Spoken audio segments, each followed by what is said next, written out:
저는 인생 후반기를 열심히 살아가고 있는 60대 후반 사연 채널 애청자입니다.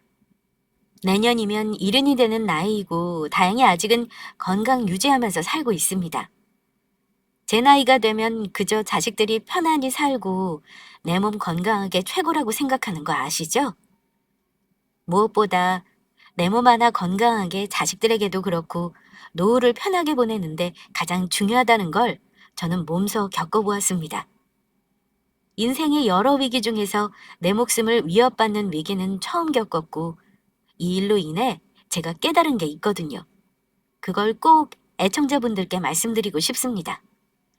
지금 제 나이에는 시댁 얘기나 남편 얘기는 솔직히 할 게 없습니다. 그래서 저는 오늘 자식들 얘기를 하려고 하는데요. 솔직히 이런 기회가 아니면 다른 사람들에게 말도 못할 창피한 가정사이기도 합니다. 옛말에 무자식 상팔자라고 하는 거 하나 틀린 말이 없는 게요. 저는 아들이 셋이나 있습니다만 지금은 얼굴을 안 보고 삽니다. 만약 딸이라도 하나가 있었다면 이렇게까지 살지는 않았을까요? 아들만 셋이지만 다들 자기 마누라 눈치 보느라 이 엄마는 뒷전이었던 건지 그놈들과 틀어지고 나서 참 힘들었습니다. 아무리 이런저런 생각을 해보아도 돌고 돌아 되돌아오는 생각은 내가 아이들을 잘못 키웠나 하는 자책이었는데요. 이런 자책하는 마음 때문에 한동안 우울증 약을 먹을 정도로 힘들었습니다.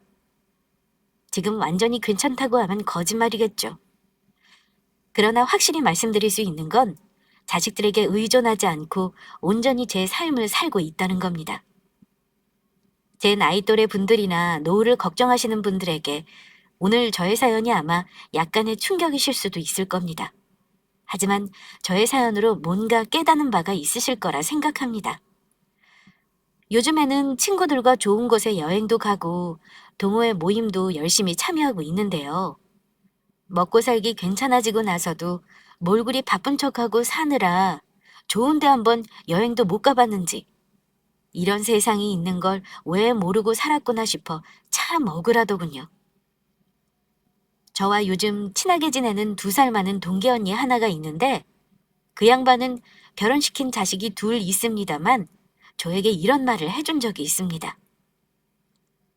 세월 빠르다고 생각은 했지만 이렇게 눈 깜짝할 새에 일흔이 될 줄은 몰랐어.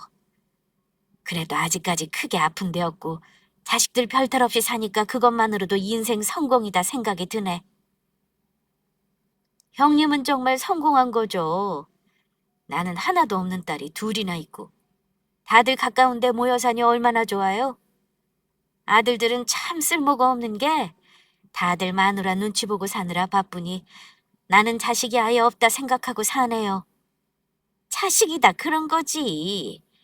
자네 보기에 내가 좋아 보이나? 근데 그렇지만도 않아. 자식은 나이를 먹어도 자식이야. 늘 부모한테 끝없이 바라기만 하거든. 어찌 보면 무자식이 상팔자라는 말이 딱 맞아. 원래 남의 사는 모습이 더 좋아 보이기 마련이라 가끔 쓸쓸할 때도 있겠지만 내 보기에는 자네가 제일 속 편하게 산다 싶어. 그러니까 자식들 때문에 속 끓이지 말고 이제부터는 내 인생 내 건강 챙기면서 재미나게 살아. 한 번 죽을 뻔했으니 인생 짧다는 거 확실히 알았잖아. 그래요. 형님 말이 맞네요. 저도 이제는 속 안 끓이고 내 생각만 하면서 내 돈 다 쓰고 가렵니다. 그래. 죽을 때 싸들고 갈 것도 아니고 자식들 안 줄 거면 다 쓰고 가야 안 억울하지. 농담 반 진담 반으로 하는 소리라는 거 알면서도 참 위안이 되더군요. 먹고 살만해진 지금이지만 저는 꽤나 인생이 가여웠습니다. 흔히 말하는 청산과부 알죠? 제가 딱 그거였습니다. 게다가 어린 자식들이 주렁주렁 달려있어서 제가는 아예 생각도 하지 않고 살았죠. 제가 남편을 암으로 먼저 보낸 게 벌써 20년이 넘었네요. 40대 초반 나이에 남편 먼저 하늘로 보냈고 그 당시에 우리 큰아이가 중학교 2학년이었습니다. 밑으로 2살, 3살 터울의 아이들이 둘이나 있었고요. 한창 아빠가 필요할 나이에 혼자 된 거라 아들 셋과 매일 전쟁 같은 시간을 보내고 살았던 게 기억납니다. 남편이랑 둘이서 장사하던 식당은 온전히 저의 몫이 되었고 치열하게 살아왔습니다. 아이들이 순서대로 사춘기 치를 때는 정말 몸에서 사리가 나오는 기분을 매일 느끼면서 살았죠. 하지만 세월은 흐르고 아이들도 자기 살 길 찾아 제 몫을 해나가더라고요. 큰아이는 공부를 곧잘 해서 좋은 대학 나와 지금은 대기업에 있고요. 둘째 아들은 저처럼 요식업을 합니다. 막내 역시 탄탄한 회사 다니고요. 셋 다 일찍 자리 잡게 하려고 장가도 30 넘기 전에 순서대로 다 보내서 자기 가정 이루는 것까지 보고 나니까 제 할 일은 다 한 듯 싶었습니다. 아들이 셋이나 되니 결코 바람잘 날 없이 산 건 맞습니다. 그래도 다들 사람 구실하고 사는 거 보는 것만으로도 저는 기뻤네요. 아들들에게 효도는 바라지도 않습니다. 지들끼리 지지고 볶고 살아도 저한테 아쉬운 소리 안 하고 가정에 풍파 없으면 그걸로 좋겠어요. 다들 멀리 사니까 명절이랑 1년에 몇 번 얼굴 보고 살면 좋겠다고 생각했죠. 그런데 이놈들이 결혼하고 나니까 결혼 전과는 완전히 다른 사람이 되더라고요. 이놈들은 명절에 왔다가도 경쟁하듯이 먼저 자기 처가에 가기 바빴습니다. 우리 집은 제사도 없어요.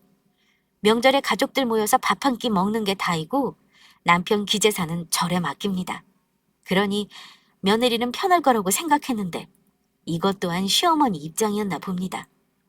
제일 먼저 장가간 큰아들은 아이들 낳고 나서는 아예 혼자 내려오더라고요.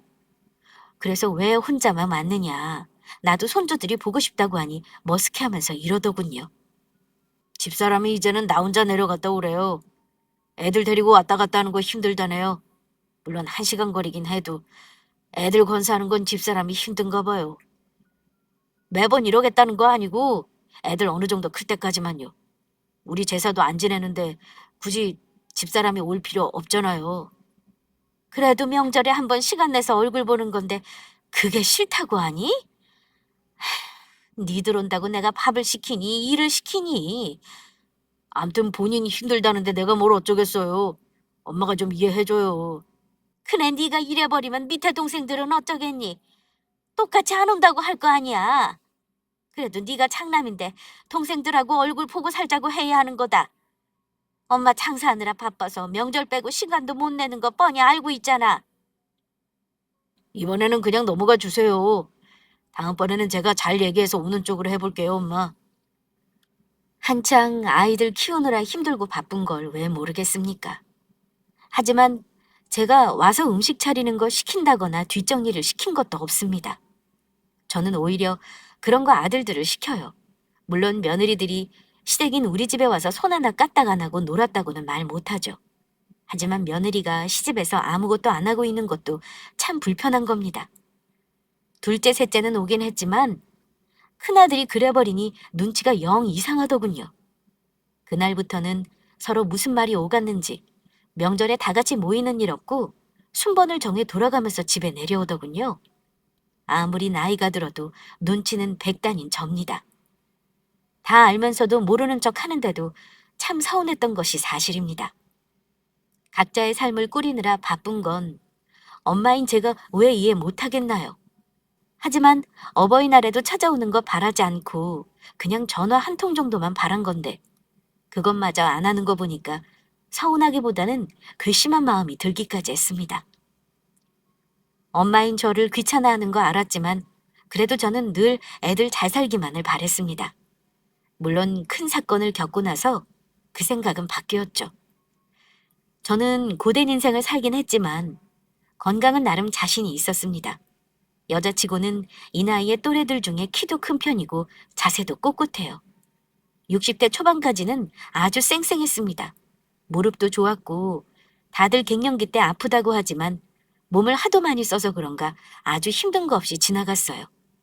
그래서 저는 제가 아주 건강하다고 착각을 하고 있었습니다. 누구나 병에 걸리는 거 생각하고 사는 사람 없을 겁니다.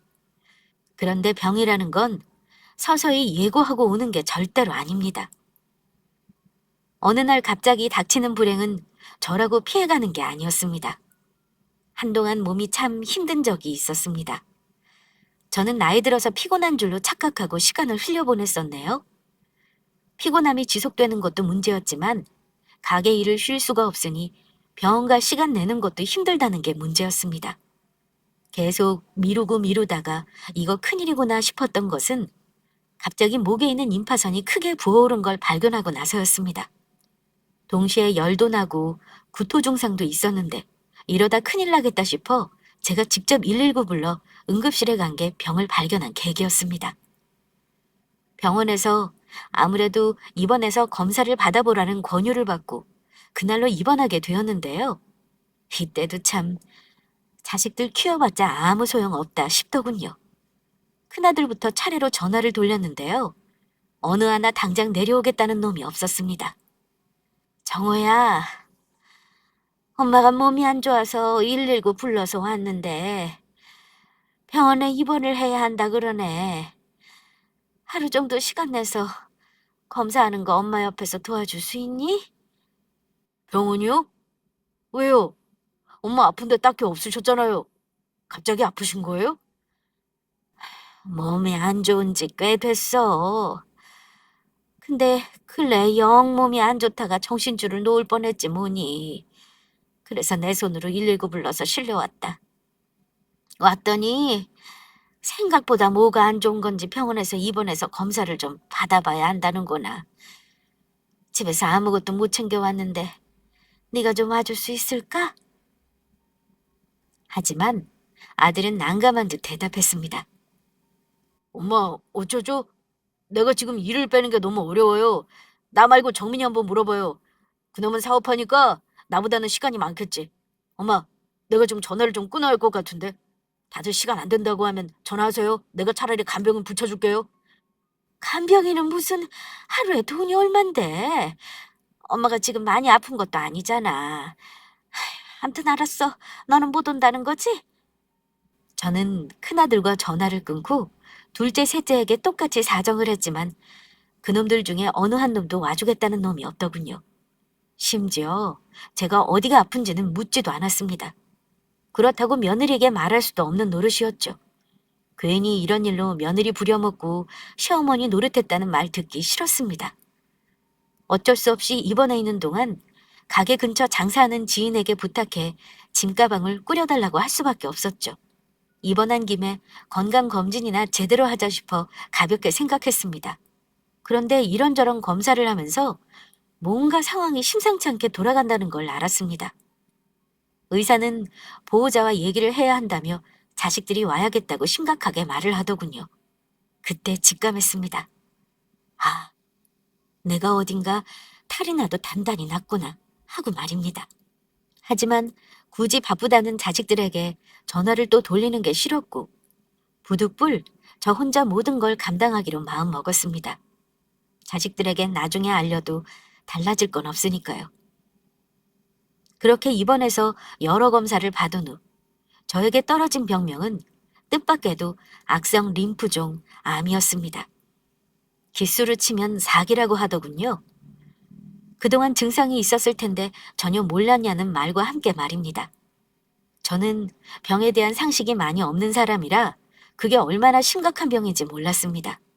죽을 수도 있다는 병이라는데 처음에는 와닿지가 않더군요.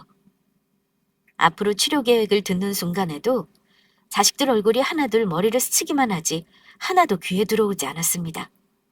저는 죽는 게 별로 무섭지 않다고 생각했던 사람인데도 그 말이 참 무섭더군요.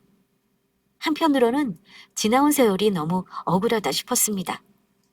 젊은 나이에 남편 없이 생고생해가며 가게 키우고 겨우 살만해졌더니 병을 얻어 죽을 수도 있다는 게 너무 허망해서요. 얼빠진 채 며칠을 보내다가 이래서는 안 되겠다 싶었습니다. 일단 내가 살아야 자식들도 있고 앞날을 생각할 수 있는 거니 해보는 데까지는 해봐야겠다 싶었습니다. 의사는 림프종 같은 혈액암은 말기라 해도 요즘 약이 좋아 적극적으로 치료해 볼 만하다길래 그 말을 믿어보기로 했습니다. 진단을 받고 항암 계획을 세운 후 일단 퇴원을 하기로 했는데 일단 자식들에게는 알려야겠다 싶었습니다. 그래서 지난번과 마찬가지로 자식들에게 전화를 돌렸어요. 전화로 할 얘기는 아니니까 묻지 말고 이번 주말에는 모두 엄마 집으로 모여라. 왜 엄마? 급한 일 아니면 그냥 지금 하지. 야 이놈아, 엄마가 그럴 일이면 내려오라고 하겠니? 어쩜 한 번을 엄마 말대로 하는 적이 없어? 아유, 알았어요, 알았어. 엄마, 근데 어디가 많이 안 좋은 거예요? 생전 그런 적 없더니만 오늘따라 왜 이리 날카로워요? 일단 알겠어요. 제가 애들 연락해서 무조건 모이라고 할게요. 한 번 모이라는 게 이렇게나 어려운 일이었습니다. 어쨌든 아들들이 어렵게 모인 만큼 저는 담담하게 병에 대해 털어놓았습니다. 너희들 잘 들어. 오늘 모이라고 한 거 짐작하겠지만 좋은 일은 아니다. 엄마가 암이라는구나. 악성 림프종이란다. 그것도 사기고 지금 당장 치료 안 하면 많이 안 좋대. 너희들 도움이 필요한 일이 생길 것 같아서 보자고 한 거야.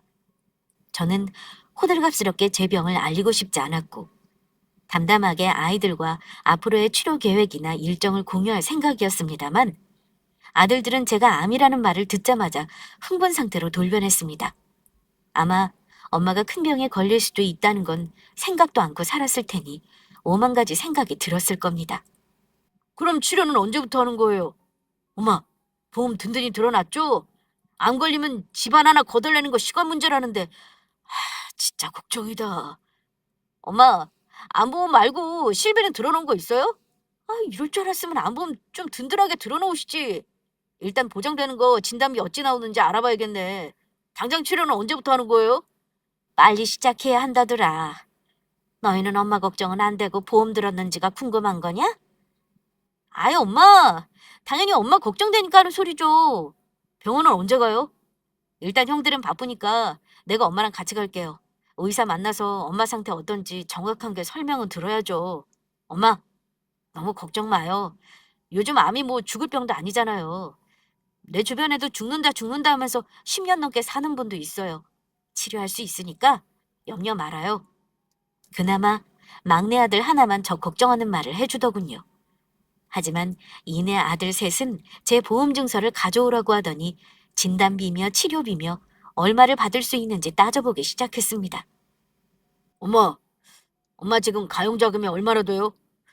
일단 치료가 한두 푼 드는 거 아니니까 잔고 좀 넉넉하게 해놓으려면 처분할 수 있는 재산은 미리 처분해 놓는 게 나을 것 같은데. 일단 엄마 집은 놔둬야 할 테고 가게랑 보험부터 다 정리하는 게 어때요? 엄마 재산을 정확히 말해주면 내가 알아서 정리해 볼게요. 글쎄다. 아직 본격적으로 치료한 것도 아니고 벌써부터 내 재산을 처분해야 하는 건 이르지 싶은데? 엄마, 엄마 노후자금 이집하고 가게 하나밖에 더 있어요? 그나마 보험을 들어놨으니 다행이긴 한데 어쨌든 암 치료가 생각보다 돈이 많이 든대요. 우리가 돈이 많으면야 걱정 없겠지만 다들 살기 바쁜 거 아시잖아요. 엄마, 서운하다 생각하지 말고 일단 우리한테 전부 얘기해 주세요. 그래야 우리도 대책 세우죠. 형, 일단 내가 의사 만나서 항암하는 거랑 치료비 어느 정도 드는지 대강 알아볼게. 엄마, 엄마 현금 모아놓은 거 그래도 있으시죠? 그리고 식당은 당분간 접어야겠네요. 돈도 돈이지만 엄마 치료하려면 장사하는 거 쉽지 않을걸요? 근데 당장 월 수입이 확 줄어서 그게 걱정이네. 우리도 다들 먹고 살기 바빠서 엄마 보태주는 게 쉬운 일은 아니거든요. 엄마, 차라리 엄마 통장이랑 재산 처분하는 거 나한테 일임하는 게 어때요? 어차피 언젠가 엄마 죽으면 다 우리 줄 거였으니까 미리 대비해서 내가 알고 있는 것도 괜찮을 것 같은데요. 저는 아들들이 나누는 대화를 들으며 줄곧 마음속에서 뭔가 끓어오르는 화를 참고 있었는데 큰아들 놈이 자기에게 통장을 맡기라는 말을 듣고 울컥하고 말았습니다. 뭐야? 야 이놈아! 너는 엄마가 당장 죽을지도 모른다는데 엄마 통장을 달라는 말이 먼저 나오니? 됐다. 난 니들한테 치료비 한 푼도 도움받을 생각 없고 내일 당장 죽어도 같이 병원에 있어 달라는 말 안 할 테니까 걱정 말어. 내가 너 이러려고 오늘 부른 줄 알아? 물론 현실적인 걱정이 먼저라는 거 저도 압니다. 하지만 제가 서운한 건 아들들이 저보다는 병 치료하는 데 덜 돈 걱정에 제 재산이 얼마 있는지부터 파악해 자기들이 부담을 지지 않으려 하는 모습에 서운했던 겁니다. 엄마, 서운할 게 아니라니까요. 자식들 입장에서는 당연히 걱정할 수 있는 거죠.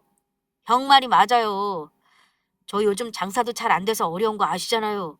근데 엄마 치료비까지 부담하라 그러면 진짜 우리 집사람한테 할 말이 없다니까요. 일단 엄마 치료비 걱정되는 건 사실이에요. 엄마가 장사해서 벌어봤자 큰돈 아닌 거 뻔하잖아요. 아들들은 원래 현실적이라는 거 키우면서 알고는 있었습니다. 하지만 내가 뼈를 갈아 넣어가며 키워놓은 자식들이 막상 엄마가 병에 걸리니 돈부터 걱정하는 거 보고 참 내가 자식들을 잘못 키웠구나 하는 생각까지 들었습니다. 애들 보내놓고 나서 그날 잠 못 이루며 생각했던 건 무조건 내가 암을 이겨야겠다는 거였습니다. 아들들 말도 아주 틀린 건 아니긴 합니다. 하지만 적어도 자식들에게 짐짝 취급은 받지 말아야겠다 싶더군요. 조금이라도 컨디션이 따라줄 때 재산이든 뭐든 정리해 놓아야겠다고 결심한 저는 치료를 받는 도중에 주변 정리를 시작했습니다. 아들들은 막상 제가 치료를 시작하니 호들갑스럽던 처음과는 전혀 다르게 조금씩 별거 아니라는 듯 생각하더군요. 다행히 제 병이 공격형은 아니라 진행이 빠르지 않았던 게 다행이라면 다행이었습니다. 하지만 수술하고 나서 항암까지 하는 동안 저 혼자 버티기에는 힘든 시간이 많았습니다. 수술하고 나서 아들이 오긴 했는데 다들 생업이 있으니 간병인을 붙여주더라고요. 며느리들이요? 저 치료하는 동안 각자 2번 정도 와서 들여다보고 간 게 전부입니다. 한 번은 제가 너무 몸이 안 좋아서 구급차에 실려간 적이 있었습니다. 그때는 어쩔 수 없이 아들을 불렀는데요. 그때는 쇼크가 올 정도로 상황이 좋지 않았습니다. 다행히 한 곱이 넘기고 나니 삶과 죽음이 참 덧없다는 생각이 드는 겁니다.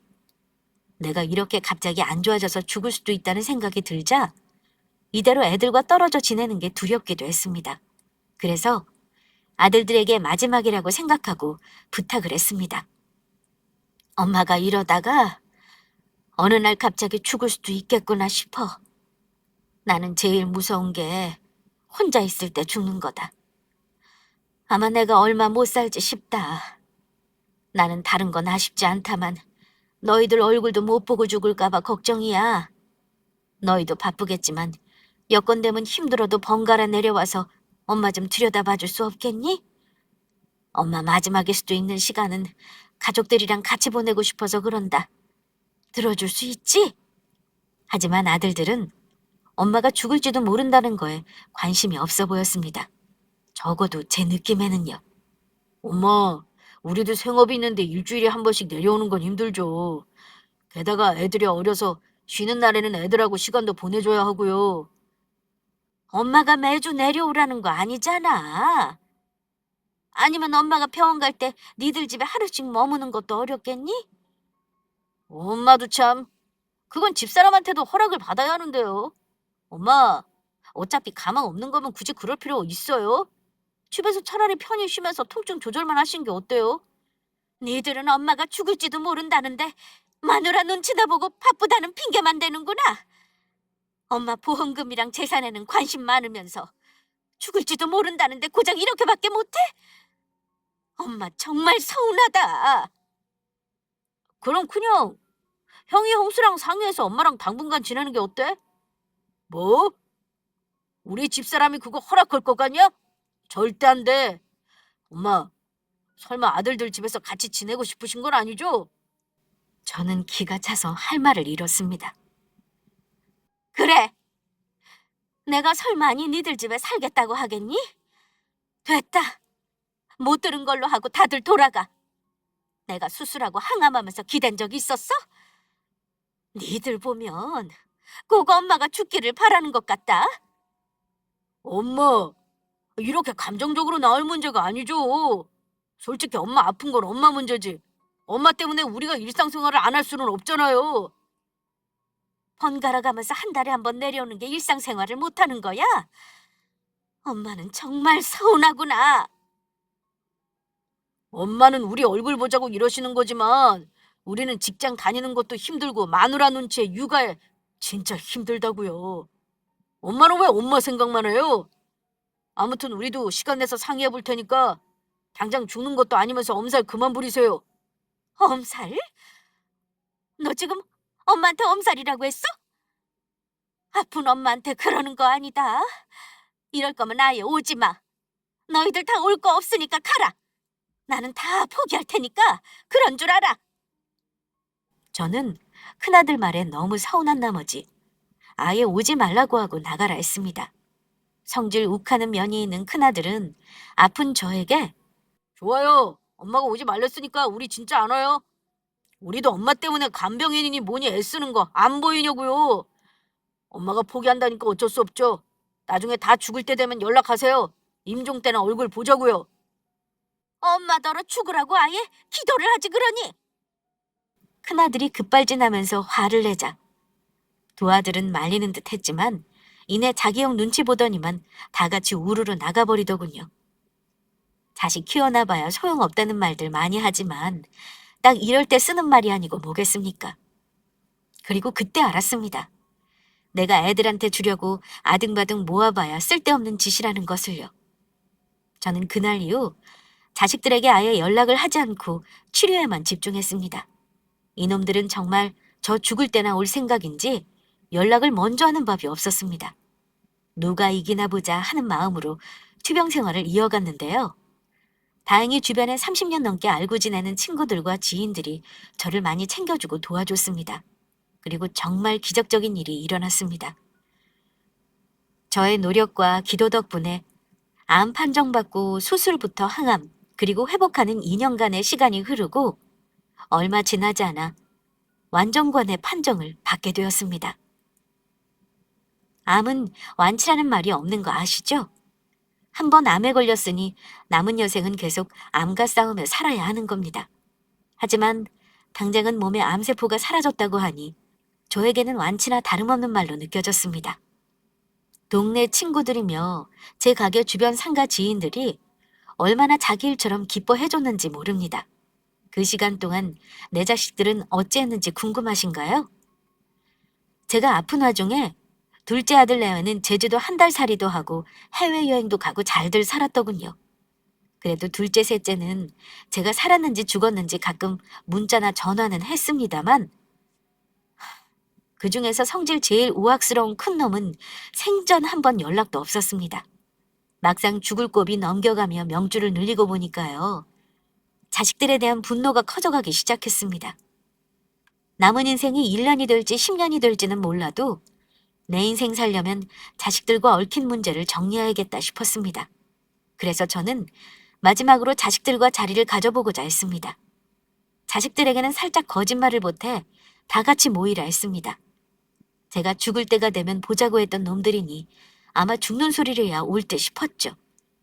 사실 몸은 완쾌되었지만 자식들에게는 임종할 때가 되었으니 얼굴을 보자고 했습니다. 그러자 그놈들이 득달같이 집에 모이더군요. 그런데 엄마가 죽을 때가 됐다는 말에 왔는데 제가 멀쩡히 앉아있자 다들 어리둥절해 했습니다. 엄마, 생각보다 상태가 좋아 보이네요. 우리는 엄마가 많이 아프면 요양원에 모실 생각하고 왔죠. 보이는 거랑은 다르게 내가 곧 죽을지도 모른다는구나. 기니 할 말이 있어서 너희들 다 불렀어. 너희도 짐작하고 있겠지만 내 재산 문제야. 그러자 큰아들은 엄마 재산이요? 혹시 우리 몰래 빚 저질러 놓은 건 없으신 거죠? 재산보다 빚이 많으면 안 물려받고 싶은데. 엄마 가게나 이 집 처분해봐야 뭐 큰 돈 되겠어요? 엄마가 죽는다는데도 퉁퉁거리는 말투로 말을 하길래 저는 그동안 함고 있던 재산에 대해 털어놓았습니다. 엄마가 집이랑 가게만 있는 줄 알았어? 엄마가 너희들 잘 살게 하려고 얼마나 악착같이 힘들게 살았는지 정말 모르는구나. 그래, 그네 네 말대로 이 집이나 가게 권리금 받고 처분해봐야 무슨 큰돈 되겠니? 나도 안다. 그래서 내가 15년 전에 땅을 사둔 게 있었어. 근데 그 땅이 지금 많이 올랐다지 뭐냐? 사실 애들에게 말하지는 않았지만 제가 세종시에 땅을 좀 사둔 게 있었습니다. 살 때보다 무려 5배가 올라 지금은 거의 20억에 육박하는 땅이었는데요. 나중에 제가 가게를 못할 정도로 쇠약해지면 애들에게 다 정리해줄 생각으로 가지고 있었던 땅이었습니다. 사실은 그날 아들들에게 그 땅의 존재를 밝힌 이유가 있었습니다. 제가 땅의 존재를 말하니 예상대로 아들들은 눈이 2배로 커지더군요. 저에게 등기관리증을 보여달라고 하길래 숨기지 않고 보여줬습니다. 엄마, 이거 거의 로또나 다름없는데요? 아이, 진작 말해줬으면 우리가 엄마를 이렇게 놔두지 않았을 텐데 왜 이제야 말해요? 왜? 엄마가 진작 말했으면 잘했을 거니? 에이, 그런 말이 아니잖아요. 근데 엄마, 이 땅 어쩌시려고요? 뭘 어쩌겠니? 죽기 전에 팔 거다. 그래서 너희 부른 거야. 나는 똑같이 셋한테 나눠주려고 하니까 그리 알고 매매되면 내가 연락하마. 제가 공평하게 나눠주겠다 하자 둘째와 막내는 별말 없이 수긍하는 듯 했습니다. 그런데 조금 전까지 땅 있다는 말에 흥분하던 큰아들은 버럭하고 성질을 내더군요. 엄마, 똑같이라니. 찬물도 위아래가 있는데 그런 게 어딨어요? 내가 이 집 맞이잖아요. 엄마를 죽을 때까지 모셔도 내가 모실 텐데 내 몫이 많아야지. 그러자 옆에 있던 둘째 셋째는 아무리 형이라도 그 꼴은 못 보겠다 싶었는지 형한테 따지고 들더군요. 그게 무슨 개소리야, 형? 형이면 다야? 요즘 누가 형이라고 더 많이 가진대. 그런 거 나는 용납 못해. 무조건 똑같이 나누자 이거야. 맞아, 형. 나도 막내라고 이런 거 피해보는 거 싫어. 형이 뭘 더했다고 많이 가지겠다는 거야? 절대 안 되지. 뭐야? 니들이 감히 형한테 대드냐? 맏형인 내가 더 많이 가지는 게 당연한 거야. 무조건 절반 이상은 내 거야. 안 그럼 엄마 땅 못 팔게 할 거야. 알겠어? 내 말에 토달지 마. 형이 그렇다면 나도 가만 안 있어. 소송에서 판결받아 나누자 그럼. 그놈들은 땅 주인인 나를 빼고 벌써 자기 것들이라도 된 것처럼 피 터지게 말싸움을 하더군요. 저한테만 불효자식인 줄 알았는데 돈 앞에서는 형제간 우애도 없는 놈들이라는 걸 제 눈으로 똑똑히 봤습니다. 지금 아픈 엄마 앞에서 무슨 짓이야? 형제들끼리 엄마 재산 때문에 싸우는 이런 꼴 보자고 부른 거 아니다. 당장 돌아가. 나중에 연락할 때까지 찾아오지도 말어라. 이럴 거 뻔히 알면서 너희를 부른 이 엄마가 바보였구나. 엄마, 어쨌든 형한테 절반 이상 주는 거 우린 결사반대요. 나중에 땅 팔면 꼭 연락하세요. 아시겠죠? 저는 애들을 그 자리에서 쫓아내 버렸습니다. 생각지도 못한 재산을 받을 생각에 그놈들은 죽는다는 엄마를 잊은 듯 아주 발랄하게 돌아가더군요. 그리고 저는 고민 끝에 그 땅을 처분하기로 결심했습니다. 아들들은 제가 땅을 팔기로 했다는 말을 한 이유로 주말이 멀다 하고 번갈아 찾아와 제 동태를 살피더군요. 아마 빨리 죽기를 바랬을 수도 있습니다. 물론 정말 그랬다고는 생각하고 싶지 않지만요. 저는 몇 달 후 어렵게 땅을 팔았습니다. 그런데 애들은 제가 죽지 않고 혈색이 좋아지기만 하는 게 이상했나 봅니다. 저는 아들들에게 땅을 매매했다고 알렸는데 셋 다 아주 기쁨을 숨기지 못하더군요. 그런데 매주 따로 찾아오던 놈들이 어느 날 저에게 재산 문제를 상의해야겠다며 모이자고 하더군요.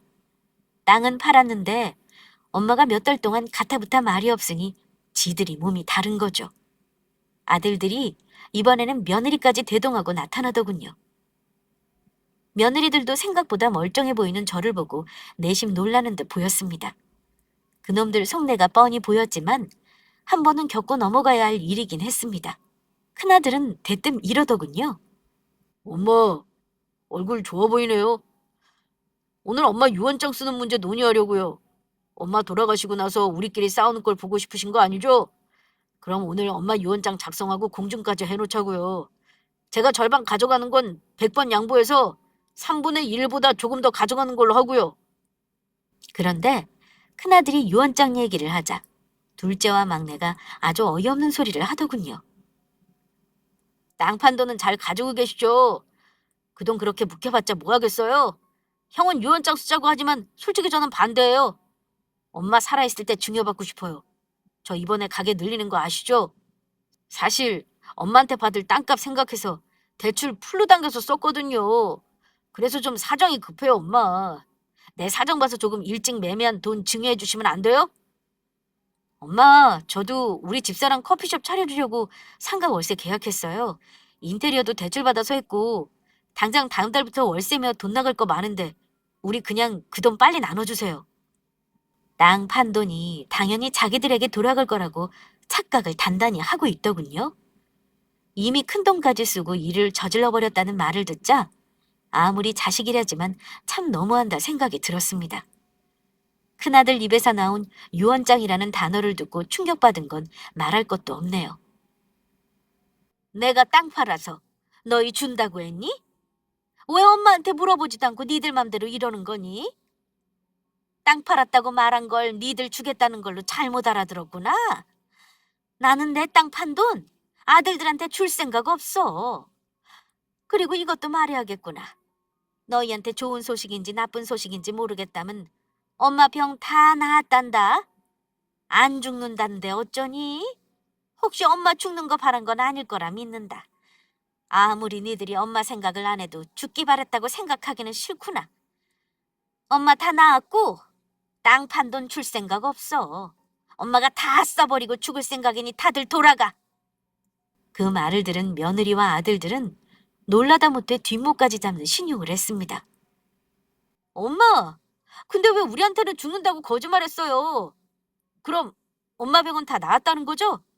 그래, 몸에 있던 암세포 이제 없단다. 근데 죽다 살아나서 보니까 니들이 다시 보이는구나. 아픈 엄마 앞에서 재산 더 갖겠다고 싸움질이나 하고. 지금도 그래. 엄마가 죽지도 않았는데 뭐? 유언장을 미리 쓰고 공증을 받아? 차라리 속내를 다 알아보는 게 속이 시원하구나. 오늘 너희들 엄마는 죽었다고 생각해라. 나는 앞으로 자식들이 없다고 생각하고 살 거야. 엄마, 그게 무슨 말도 안 되는 말이에요. 자식들이 엄마가 죽기를 바라겠어요. 그리고 현실적인 문제를 생각 안 할 수 없으니까 그런 거죠.